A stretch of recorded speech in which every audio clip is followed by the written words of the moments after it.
right. Well, a very warm welcome to the panelists of the second panel of this edition of Catholic Insurgent Ideologies. We're doing the conference online, as we mentioned earlier in the day.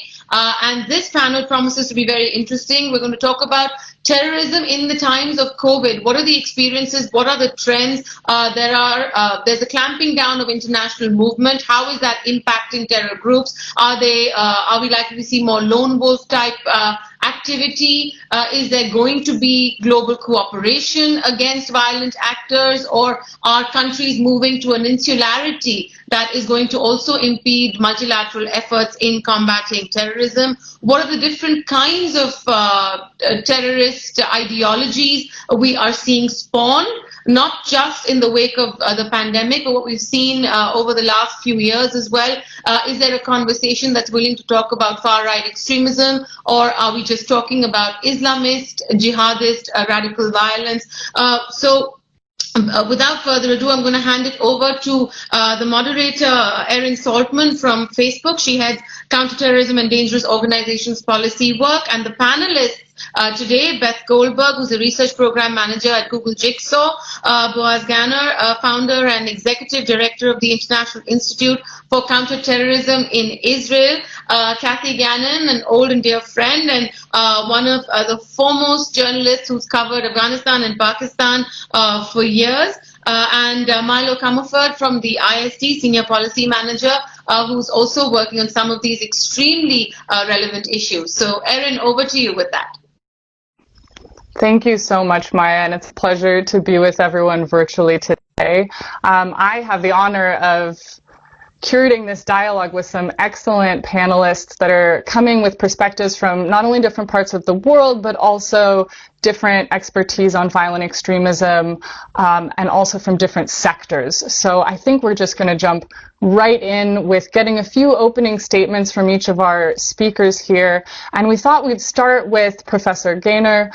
Boaz, to start off, especially because you're coming at this from the International Institute for Counterterrorism in Israel, but you also have experience working in Australia and the USA, and you've had many years of looking at a lot of terrorist trends. And I thought we could start with you just from that academic perspective and expert perspective of where do we see terrorism shifting and changing right now? How is the pandemic overarching at that macro level view changing how we might view terrorism and counterterrorism at this moment? First of all, Erin, thank you very much for having me on your distinguished panel and at this important conference. It's becoming easier and easier to participate in those conferences since we don't need to travel so much now, so it's fine. With your permission, I would like to open with some kind of comparison between the common denominators, maybe even the differences between the two pandemics, and I refer to those two phenomena as two pandemics: the pandemic of coronavirus, the COVID-19 virus, which is quite clear, but I also refer to global terrorism as a pandemic by itself.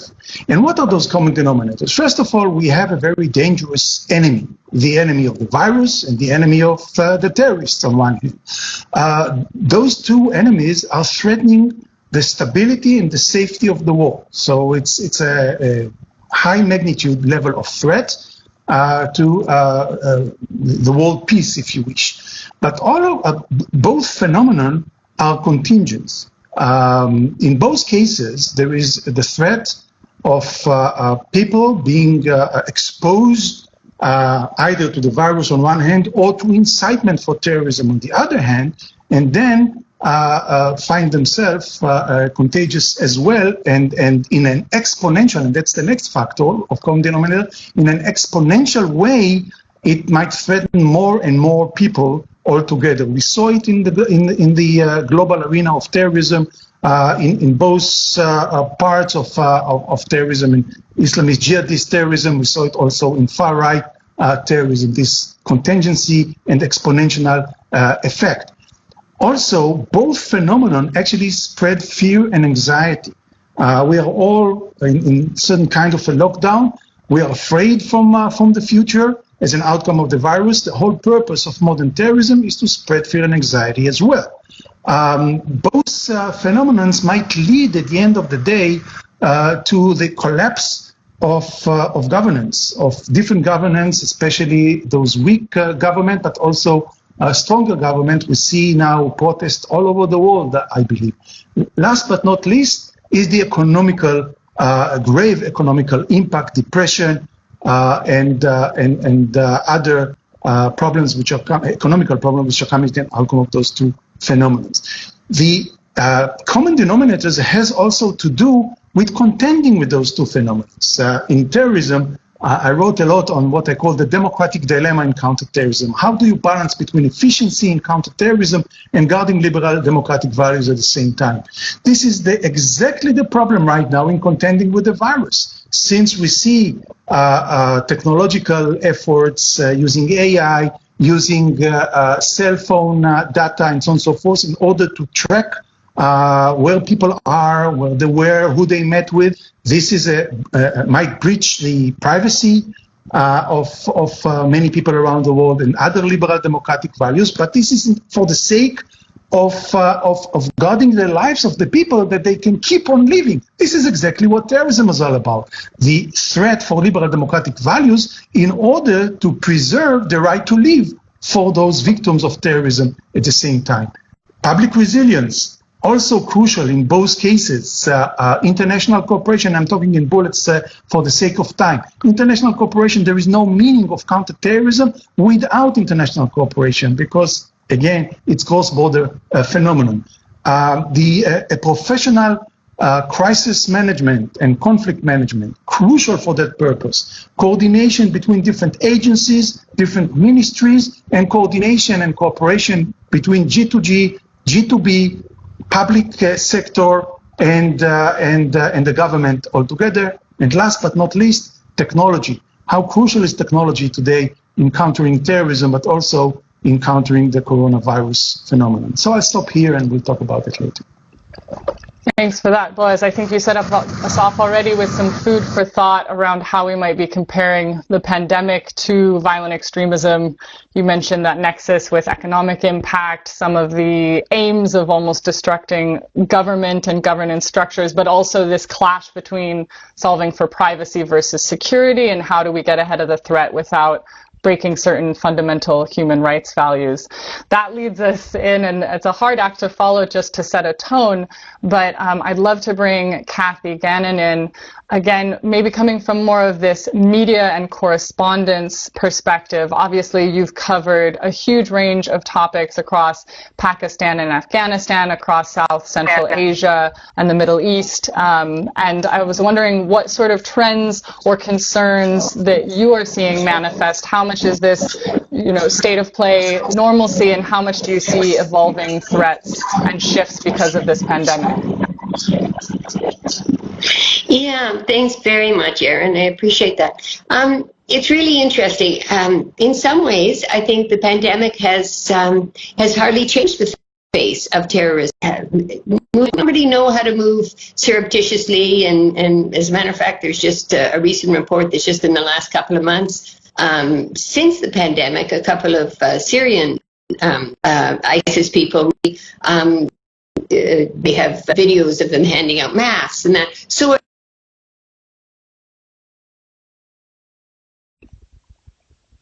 I think we might have had Kathy drop out there for a second. Is that just me?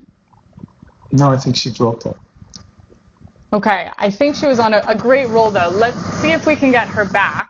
In the meantime, I think she was talking about how some things are actually status quo, some things have not shifted. We have already seen a shift of Islamist extremists and white supremacy and neo-Nazi movements already see the online spaces as where they can get some of their activism done, and a place that's proliferating with adversarial shifts.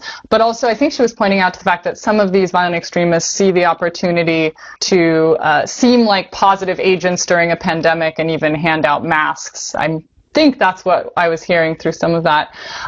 With that, and we'll see if we can get Kathy back, because I'd love to hear more of her perspective.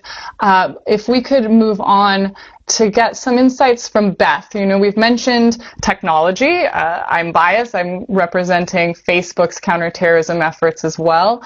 But you're working with Jihad, who've done a lot of innovative techniques for strategic counter-extremism work and preventative work, and really not just about removing content, but replacing it with either help modules or counter speech more broadly. Can you speak a little bit to how you've seen this pandemic affect the space, or where you're seeing positive opportunities to intervene?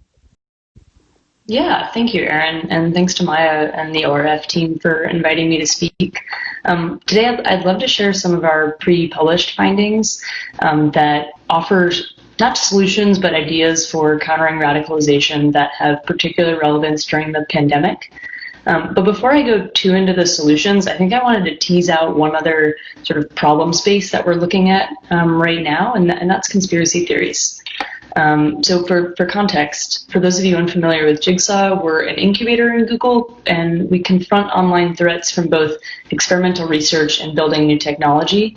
And so I lead efforts on radicalization, and as Erin mentioned, we're designing and testing ideas mostly around PVE. And I use ethnography and behavioral science in partnership with academics. So one ethnographic study that I really wanted to speak with you all about was about conspiracy theories. We know that conspiracies are proliferating thanks to all the unknowns introduced by the pandemic. But conspiracists are increasingly a security threat in their own right that deserve a space in a terrorist studies conference. We've seen terrorist attacks in Hanau and Halle, Germany earlier this year that were fueled by an array of far-right conspiracies. During the pandemic, we've seen attacks on hospitals, on healthcare workers, even on 5G cell towers that have all been committed by avid conspiracists. Of course, these conspiracies are proliferating across online platforms and aren't confined to any one platform, so this is sort of a whole of the internet problem. But even more fundamentally, I mean, we all know that conspiracy theories are at the core of ideologies of today's most prominent extremist movements. Anti-Semitic conspiracies are particularly core to extremists like ISIS and Atomwaffen division, as are other conspiracies about elite bloodlines and demographic changes. So over the past year, Jigsaw has conducted ethnographic studies to understand these perpetrators of online harms, and we've conducted in-depth interviews with dozens of former white supremacists, as well as dozens of conspiracy theorists who create and amplify these disinformation narratives. We still have a lot to learn, though, about this relationship between conspiracies and violent extremist ideologies. Like, do conspiracy beliefs prime people for extremism? And are we then going to see a surge in extremists during COVID-19 because we're seeing a surge in conspiracism? We don't have good empirical data on this yet, but we did explore this question this year through these interviews I mentioned. We hypothesized that some conspiracy theories were more inherently harmful than others. For example, we've seen the Great Replacement theory cited in a number of terrorist manifestos. I know Milo and others have written extensively about that. But what about something like the Flat Earth conspiracy? We presume that it and its followers were largely harmless, if a little unhinged. But I'll leave you with one finding. This hypothesis of sort of harmful and harmless conspiracies was resoundingly disproven. We actually learned that the most readily violent and hateful respondents, those most likely to join extremist movements, were the ardent flat earthers in our sample. These flat earthers were so concerned for the defense of their community from the cabal, as they saw it, that they had stockpiled weapons. Some had even already joined local anti-government militias. We learned that all conspiracies have this potential to motivate harm because they create an us versus them binary worldview. Some, like Flat Earth, go far enough to really demonize that outgroup and articulate a justification for violence. It sounds really familiar to extremist rhetoric, and that's because it is.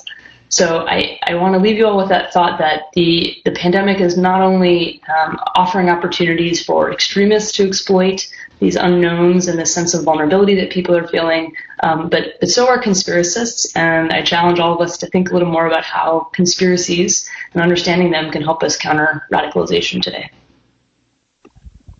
Thanks for that, Beth. I think on my list of violent extremist movements, I definitely left out the flat earthers. I don't think they've been as top of mind for some of us that are combating violent extremism in online platforms and elsewhere. And so you probably have posed us with more questions we want to ask than answers. And I'd love to come back maybe afterwards on the nexus between where do we see broader conspiracies, and then when can we see that these conspiracies are maybe tied to more of an extremist organization? When do we see it getting organized? And that is probably a question we should pick up on. What is a movement versus an organization, and how can we define it? Kathy, I think we've got you back, so I'd love to come back. You missed just a little bit about some of the work Beth is doing on conspiracy theories, but I think you got the butt end of it right there. But if we could go back to you on some of if you could kind of start back on what you're seeing from a journalistic perspective. You were mentioning that some trends are not changing, that this is status quo in some areas, but in other areas there might be some shifts. And if you could elaborate on that a little bit more, we'd love to have it. Sure. Thanks very much. So sorry, we have a bit of an internet problem here. I was just saying that while in some ways it hasn't really made a difference in terms of, they've still been able to move, and there has been real movement from one area to another, from Syria, for example, to Afghanistan. So we have seen that despite the closed borders, they're able to move.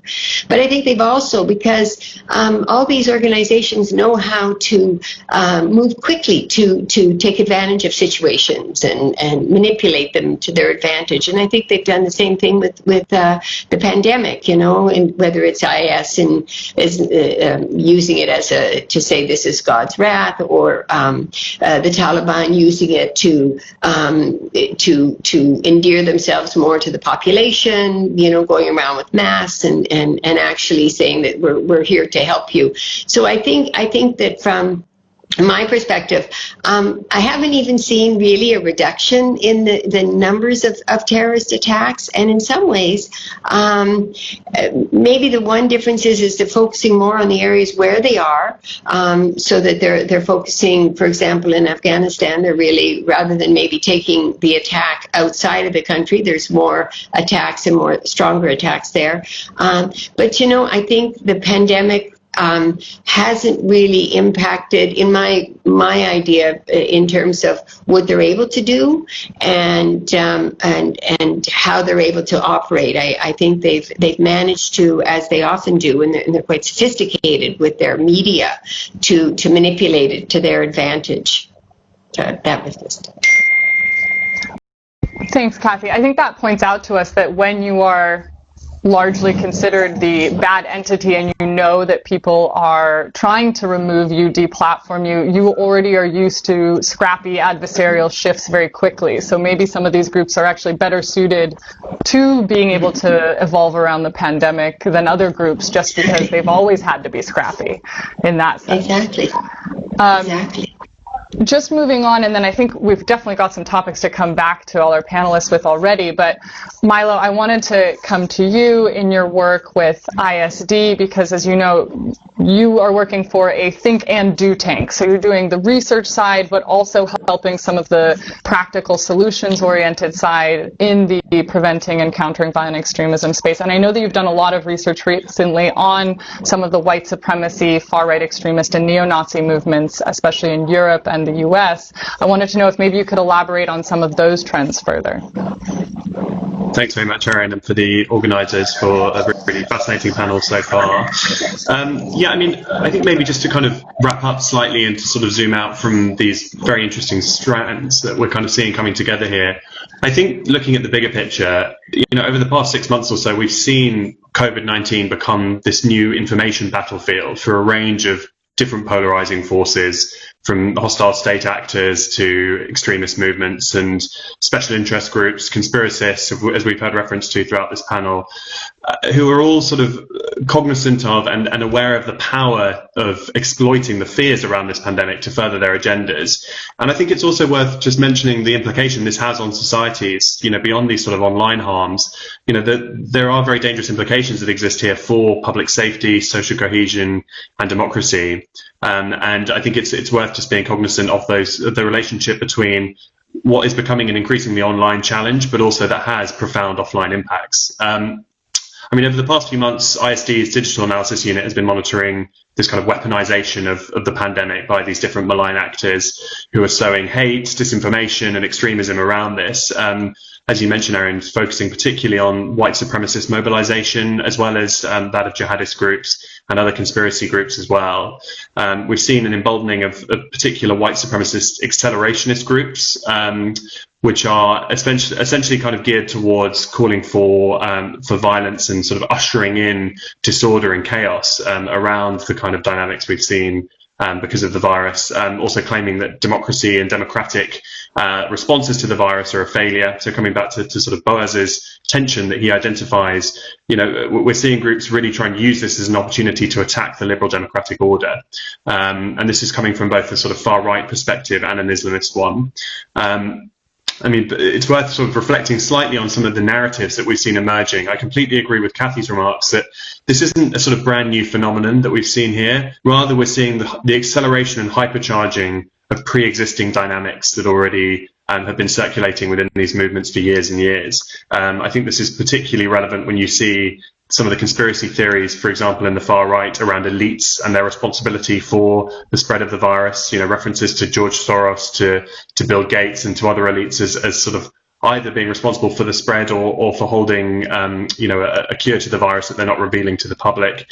And we've even seen this extend into the George Floyd protests, where we've seen similar narratives emerging that are kind of, these conspiratorial strains really sort of spreading wide.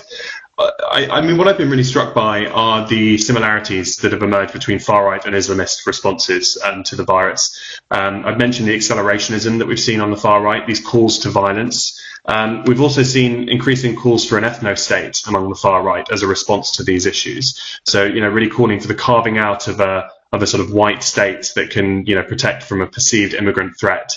And with that, we've seen the frequent targeting of minority groups as being responsible for the virus, which really does overlap strongly with what we've seen on the Islamist side of the spectrum. The language is very similar around, Zionists being responsible for the spread of the threat, for sort of government Western conspiracies. You see a interesting alliance in some ways emerging between different extremist forces determined to attack that liberal democratic order. On the Islamist side, we've seen this framed as in propaganda from ISIS, from Al-Qaeda and other kind of affiliates. We've seen this framed as a geopolitical opportunity, as a chance to sort of strike back against the sort of war on terror. We've seen it framed, interestingly, as both God's work and as a sort of an example of sort of divine justice, but also being blamed on other groups. I mentioned Zionists, who come up a lot in Al-Qaeda and ISIS propaganda, but also crusader forces and blaming the West for the spread in the Islamic world. So, you're seeing these narratives emerge, and I think the parallels are fascinating. I mean, maybe something I'll just finish on, and kind of wrapping together some of the trends from Beth and Kathy and Boaz, is a direction of travel that I see this moving in towards a more post-organizational challenge. So this isn't necessarily something that is framed exclusively through the traditional, sort of groups that we associate with these movements. I think particularly on the far right, it's becoming less and less useful to look at this purely through the lens of specific groups and organizations. And instead, the kind of whole set of factors that have surrounded the pandemic have really enabled an increasingly post-organizational threat landscape, where we're seeing this much more characterized by online subcultures, by broader ideological threats and challenges than by specific group membership. So I'll sort of throw that one open because I think that could be an interesting discussion point for the wider group. But yeah, really look forward to answering any questions. Thanks for that, Milo. Now, as a reminder to anyone dialing in and watching, people can type in and submit questions. So below your screen, there should be an area for you to be able to submit questions, and those will be fielded over to us. And so please do take advantage of that, because you have some excellent experts that are willing to take and field those difficult questions. Although I think just from this conversation, they are bringing up some of the hardest questions that we can pivot to already. And with that, I will land the first question, which is, you brought this up, and a couple of you brought up the fact that we have sort of the status quo where we have those groups that are more obvious, your Daesh, ISIS groups, your Atomwaffen groups that are open violent extremist organizations that have logos and branding. This is the area where, especially for tech companies, but also for governments, it's easier to make hard moves. You know, we can use technology and designation lists to proactively surface and remove content. We remove millions of pieces of content proactively from all of these groups. However, I think what some of the discussion is getting at is that gray space, and what, Milo, you talked about as the post-organizational space. So where is the nexus between violent extremism and misinformation or accelerationism or conspiracy theories? And where do we see these trends mainstreaming to the point where it's kind of hard to define, and it's very hard to make a policy line to just en masse remove that sort of content? Maybe, Boaz, can we start with you on some of your thoughts, you know, coming from a longstanding and traditional background, looking at violent extremism and where this gray is starting to push up against the fringes of that? It's a fascinating question, and I immediately would like to tie it to what we heard from Beth about the conspiracy concept. Well, I wrote quite a lot about the grievances of terrorism or different terrorist organizations, and I suggest to differ between root causes and what I call instrumental causes. Now, the root causes are the real reason why the organization was established. It could be creating a caliphate state, it could be a separatist goal, it could be different goals that actually leads to the creation and refers to real grievances. But then terrorists needs to rely on what I call instrumental causes, either those that really exist, like poverty, or other type of instrumental causes, or those that they need to invent in order to recruit their own people. And this is the conspiracy concept. So terrorists traditionally create conspiracies altogether. The problem here, and that's what fascinates me in what Beth is doing, is where does the bar cross what is really a conspiracy and what is not. Since technology was developed so rapidly recently, what we see is that terrorist organizations or other factors creating those conspiracies in order to buy the hearts and minds of people, they use fake news in order to support the conspiracies. Now, if they repeat those fake news time and again, those fake news becomes news and not fake news. And if you repeat that enough, it becomes reality. Take, for example, the question of who's responsible for the phenomenon of COVID-19. I mean, how many conspiracies or not conspiracies? I don't know what's the real answer. Was it intentional, not intentional? It's a leak from a laboratory, a Chinese laboratory or whatever. Now conspiracies become reality and people refers to that, and you can build on that. So looking forward and going back to this question of gray areas, I'm really concerned what the next generation of technology would lead and what kind of backwind it will give to this conspiracy activity of terrorist organization. I'm talking about deep fake here. I'm talking about AI being used by terrorists for those purposes altogether, and VR as well. Thank you for that, Boaz. And you raised some really important issues about, just the fact of repeating it, even if you're repeating it critically, might spread it. And I'm really happy that, as tech companies, we're having to face this of where we draw the line. But before tech companies, the wider media existed. And Kathy, maybe you can jump in because, Associated Press and mainstream news has had to deal with things like fact-checking and having responsibilities of how to report on things for a very long time. And maybe you have some opinions around, how we should approach this, where we're seeing that nexus and those sensitivities. I think one of the things that has really struck me with this pandemic is those that have created these conspiracies the terrorist groups are actually benefiting from governmental response to the pandemic, where they have been so quick to blame the media, say fake media, give out one response today, another response tomorrow, blame this one, blame that one, and in fact, the terrorist groups have really benefited from the governmental response to the pandemic and the real flood of misinformation that has come out over the internet and through different media on whatever side of the spectrum.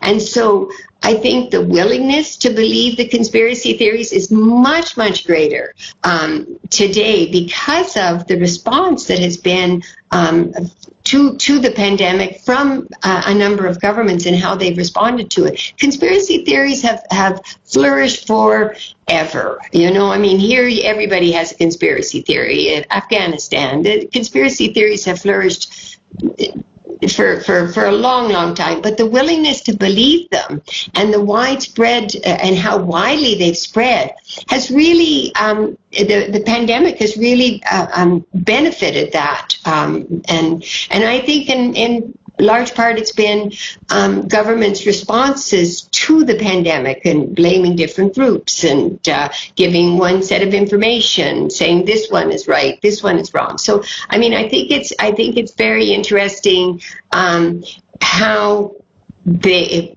unwillingly, of course, how they've really benefited these groups by the way they've responded to the pandemic, I think.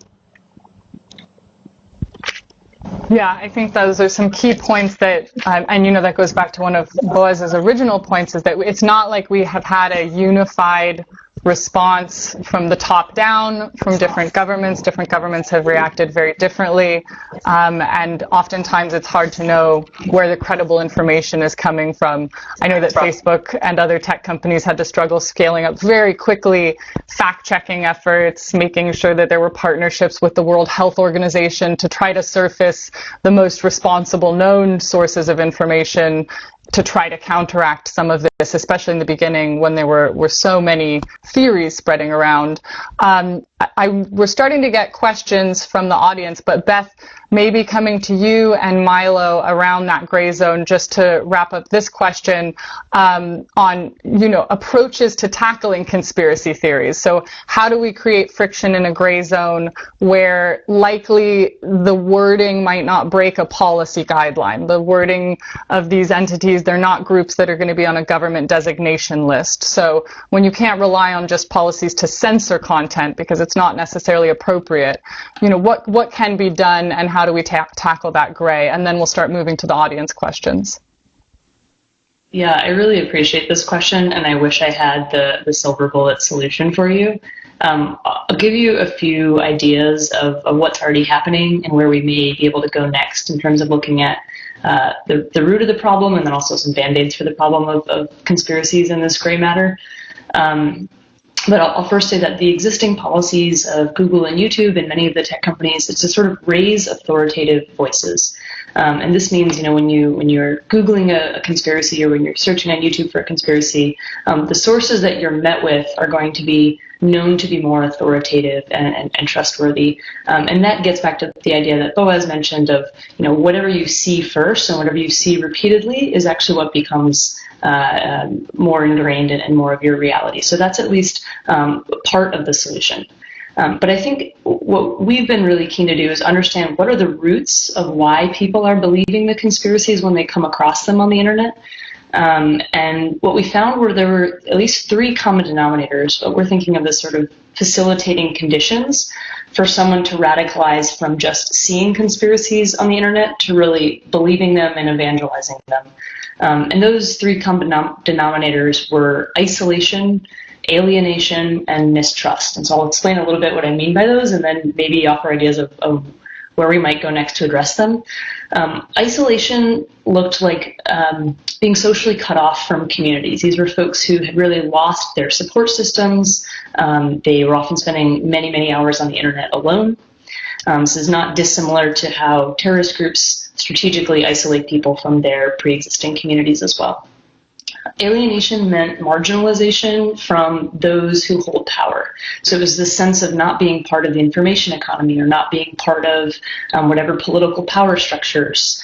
We spoke with one man who was a bartender, and he said, how did this one member of Congress in the United States go from being a bartender as well to being a member of Congress? That feels so wildly unattainable to me. That must be a conspiracy. And lastly, mistrust in institutions. Kathy and others have talked about how the responses by governments to the coronavirus has just dramatically increased mistrust and skepticism in authorities. And then I'll add that the stay-at-home directives have really squarely driven all three of these conditions for people, right? This isolation, alienation, and mistrust. So how might a tech company or might any of us actually address these root causes? I think it starts with higher quality information and with allowing people to feel less alienated from power. It's really it's a process of lifting the hood and understanding how the machine works. And so I think there's efforts around greater transparency in policies, greater transparency from technology companies, greater transparency from governments and how they're making decisions. But that's where I would start to really address the core of this problem of the gray area, if you described it. Thanks for that, Beth. And I think that's a healthy pivot to some of our audience questions. And I think I'll start with myself and Milo, since one is more directed at Facebook, but starting with a question from Lieutenant Dr. Srikumar, who's asking, how can we prevent the legitimization of radical movements in civil society by using social media, especially Facebook? I'll speak very briefly to the Facebook perspective, but then would like to pivot to Milo on some of these strategic approaches in the gray and how we, as the think and do tank, what does the doing actually look like there? From a Facebook perspective, this is an area where, the role of tech companies is to really, if you want to counter violent extremism or hate-based extremism, our role is to upscale and optimize strategically the credible voices that can push back on it. So just like government, a tech company telling you not to be hateful is not the credible voice that will impact you. So it really does take a lot of localized partnerships with credible voices, whether that's through the interfaith community, through peer-to-peer networks. I know there's a lot of work we've done in India with programs like Voice Positive, or in Europe with the Online Civil Courage Initiative. More on that can be found at counterspeech.fb.com. But Milo, to your point, you guys are some of the entities co-developing the counter content. So what does that gray tackling look like, and how can that be launched and distributed online in an effective way to push back on some of these radicalized movements? Yeah, I think that's absolutely right. And this kind of grey area is not really one to have through the lens of this sort of discussion, isn't really one to have through the lens of takedown and kind of moderation necessarily, because more often than not, that can actually kind of play into the hands of those people that are seeking to kind of build these black and white us and them narratives and can sort of feed the beast, so to speak. So I think it really does have to be seen as a much broader sort of toolkit of responses that includes counter speech, that includes direct engagement and counter communications, conversations even with individuals that might be at risk. But then there's also a kind of question around understanding the sort of landscape itself and the sort of ecosystems that might be providing fertile ground for these kind of conspiracy theories, hate speech, extremist narratives, and so on. So I think, just to touch on a few, we've heard about sort of authoritative and credible voices. I think that's very important. I think that understanding the unique role that civil society has to play in building sort of really credible answers to these very difficult questions, and that governments are often not trusted with themselves, I think is very significant. I think, given that more and more of these conspiracy theories and weaponized hate are geared towards specific minority communities, really sort of engaging solidarity between minorities, whether it's Muslim, Jewish groups in Western countries who might be on the receiving end of these kind of this kind of hate, is very important, and really supporting that and building out a kind of platform and a hub for effective responses. I think in terms of sort of specific engagement, I mean, a really interesting example from the past few days on our side, we've been doing a lot of research on the QAnon conspiracy sort of network, and understanding that the role of QAnon, as Beth said, in kind of being on the margins of extremism, hate, and sort of conspiracy disinformation. And since then, we've had a lot of engagement with individuals who are very sort of bought into the movement, very organic engagement, and looking for kind of those opportunities for sort of starting the conversation, for looking at sort of potential openings and opportunities for either rebutting factually or kind of engaging on a more empathetic level with those individuals who have been drawn into these kind of movements.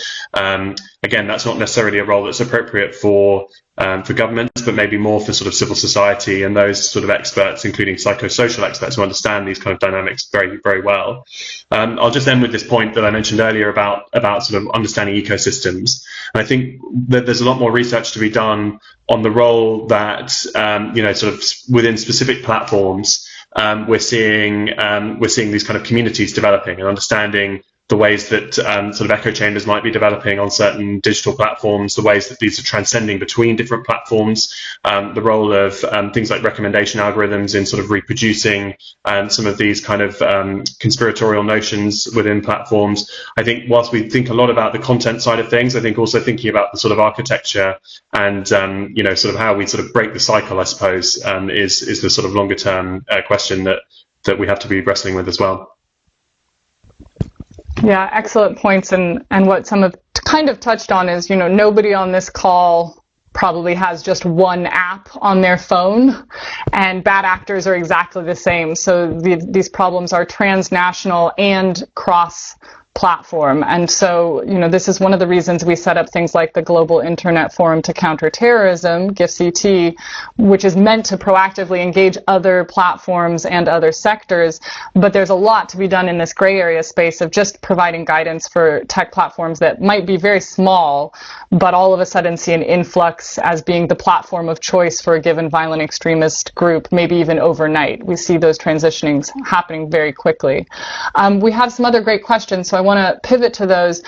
From Mr. Siddhantkira, we have the question that's maybe best suited for Kathy and Boaz around how can or does one make a distinction between propaganda that might be disseminated by a state actor, such as an intelligence agency, for example, and a terrorist organization like Hezbollah recently targeting IDF? And maybe a caveat to that is another question from Harshvi Trivedi, who asked for Kathy, what role can journalists play in the counterterrorism movement, given their principal role in providing information? So maybe, Kathy, we'll start with you, but then pivot to Boaz for that larger context of how do we define where misinformation might be coming from. Kathy, can I hand it to you? Sure. Thanks very much, Erin. Good question.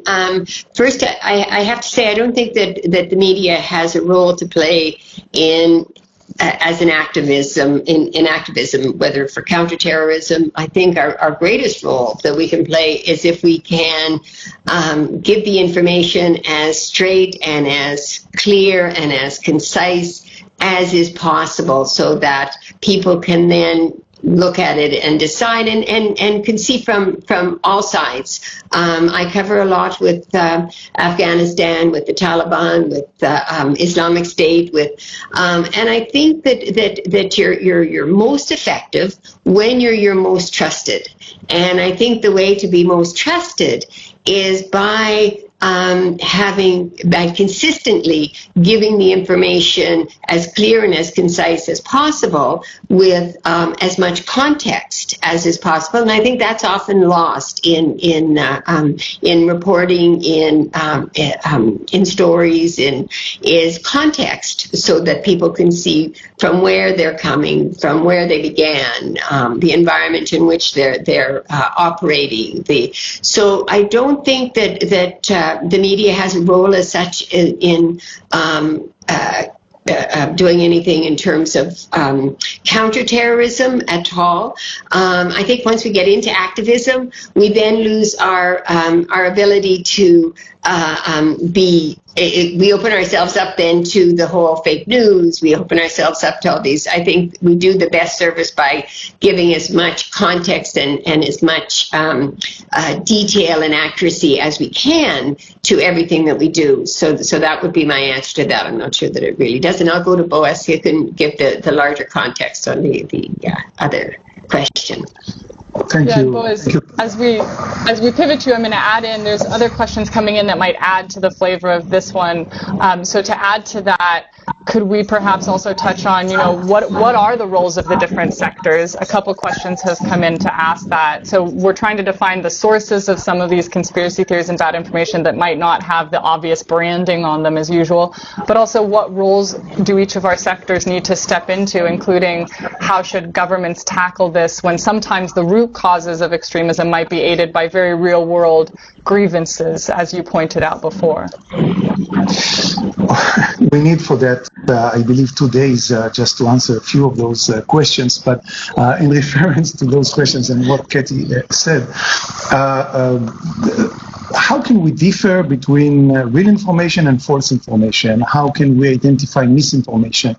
Well, the simple answer is just analyze the factual basis of the information. See what is the source, the source of the information. Do you rely on it? What is your previous experience, and so on and so forth.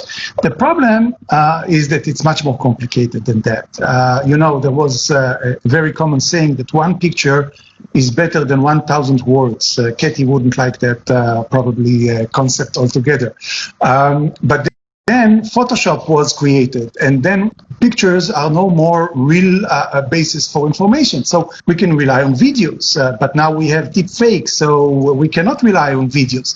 Let me try to think out of the box and maybe suggest the following idea. It's maybe even a little bit crazy. As much as the technological companies created GIFCT in order to bring to the table social movements, academic experts, together with technological companies and internet providers in order to solve the problem of radicalization, online radicalization, and so on and so forth. Maybe what we need now is another global organization like that will be able to check these different types of information, and everybody that would have any question can approach them, and they would first check, is this a genuine source, it's a genuine material, and then they would ask, is it a real content, and then they can go to the more soft side of reality. Is the angle is really telling the real story, or maybe another angle would show something else altogether? They cannot get up to the end of it, which is the interpretation of the information, because this is very subjective interpretation altogether. But since we have a global problem here, maybe a global solution should be created by another global apparatus that will help the public at large to solve this growing dilemma altogether. I mean, that's really useful. And I do think that tech companies are having to be innovative and create very large-scale things like fact-checking programs, just to try to, even if it's not about removing content, it's actually about adding to that content to provide a useful link or mark when something has been claimed as false, or disallow something from having ads targeting attached to it if it has been marked as labeled as false by a third-party fact checker. But again, all of these programs take huge localized regional approaches. You need the language and nuanced support of understanding for each one of them as it scales up. I do know, and maybe this is one, I know Maya and others from ORF are on the line. I know that Facebook has launched an ORF Facebook Center, and ORF is supposed to be creating a center dedicated to the study of terrorism and violent extremism, but around this has a center full of activities. So maybe one of the topics we can pivot to them to bring up is the idea of bringing together a larger collaboration on this topic. I know we're not going to solve all of these problems today because, as you mentioned, it's not just 2 days, it's many doctoral theses worth of information that we could cover. But maybe again on that practical targeting side, and I like that, Boaz, you put forward some suggestions to practicalities. And maybe to you, Beth, on the question of continuing on the tactical strategies, what are some of these really basic preventing tactics or countering tactics that you've come across that seem to be working? When does something work? And maybe, Milo, you can pivot off of that as well. Yeah, thanks so much, Erin. We've been really trying to learn from behavioral and cognitive scientists to inform our preventive efforts. And the goal here really is to help people become more resilient to extremist propaganda.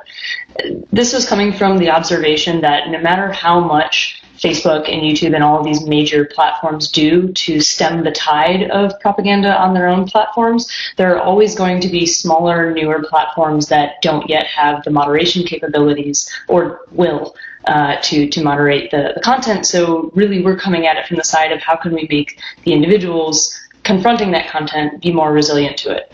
And so there are a couple really interesting theories coming from academia, things like accuracy priming, where you're really priming someone to be a little bit more critical. You're sort of turning on the critical thinking part of their brain when they are confronting content rather than just passively consuming it.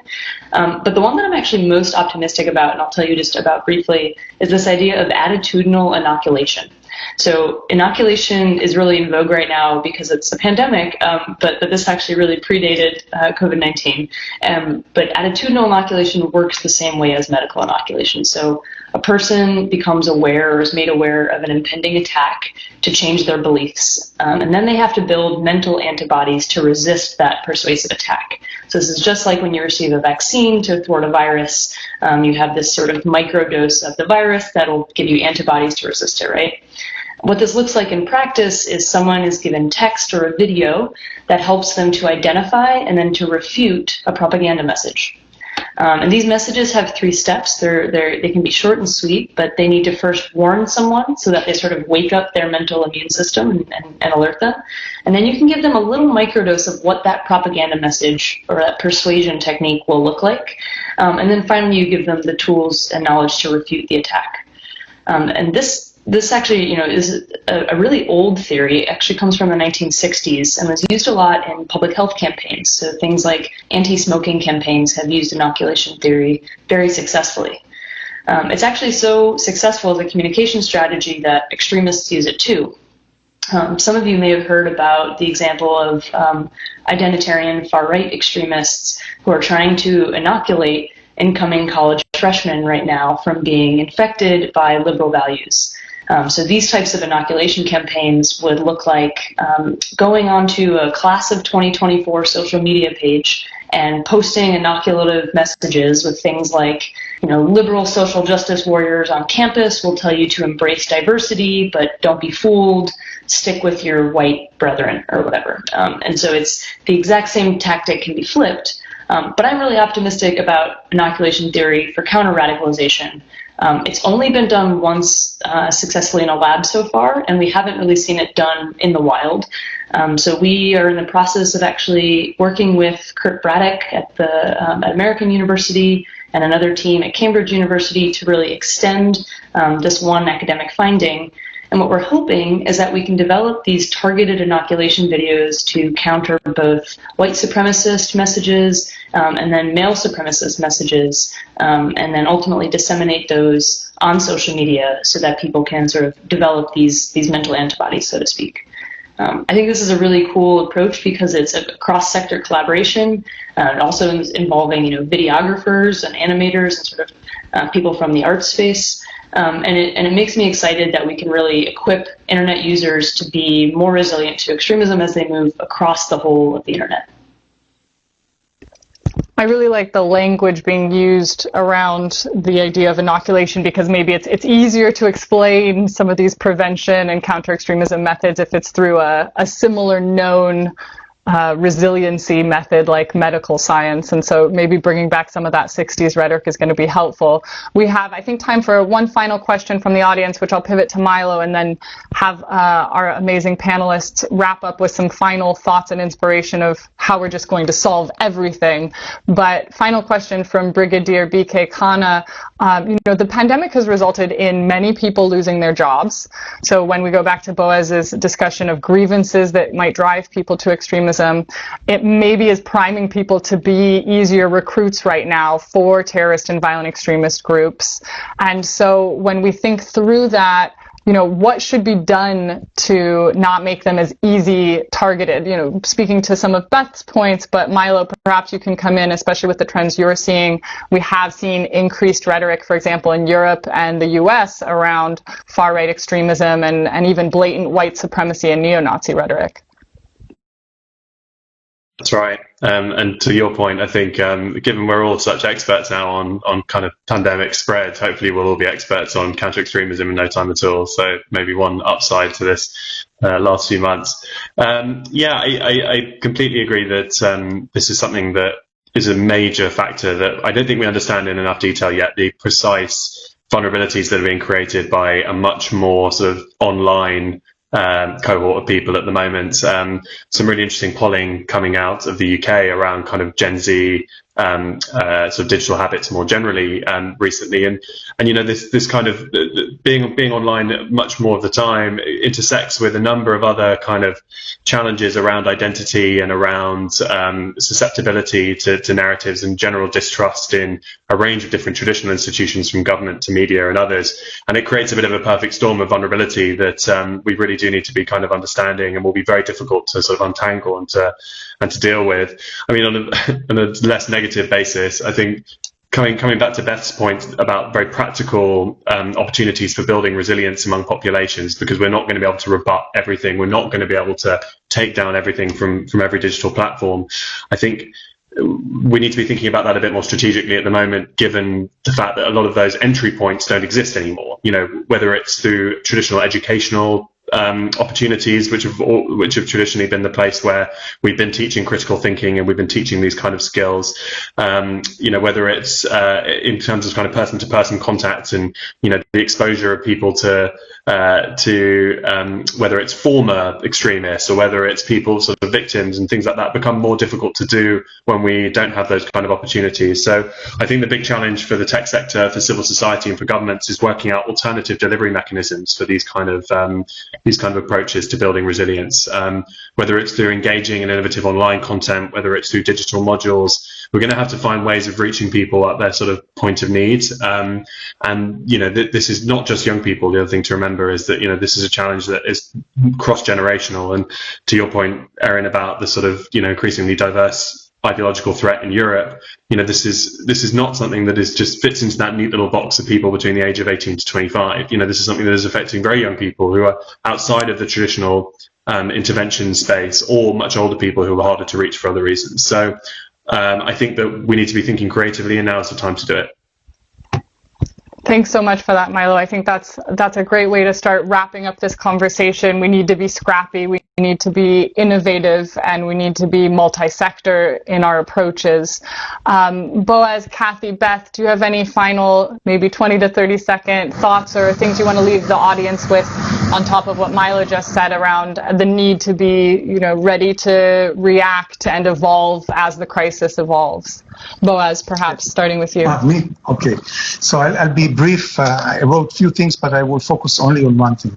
The coronavirus actually gave us something positive. Very difficult to say, but something positive. We are all victims. We are all victims of the coronavirus. This is unify humanity wherever we are. We need to build on that. And we need to build on that and use that in reference to countering terrorism. On that matter, we also, all of us, should be unified against this common threat and danger. We at ICT have created this program, which is called Enough, for that purpose before the coronavirus. But in post-corona, I think it will be even more important. Thank you for that. And we'll have to send around the link to look up what that program is as it evolves. Kathy, do you have some final thoughts?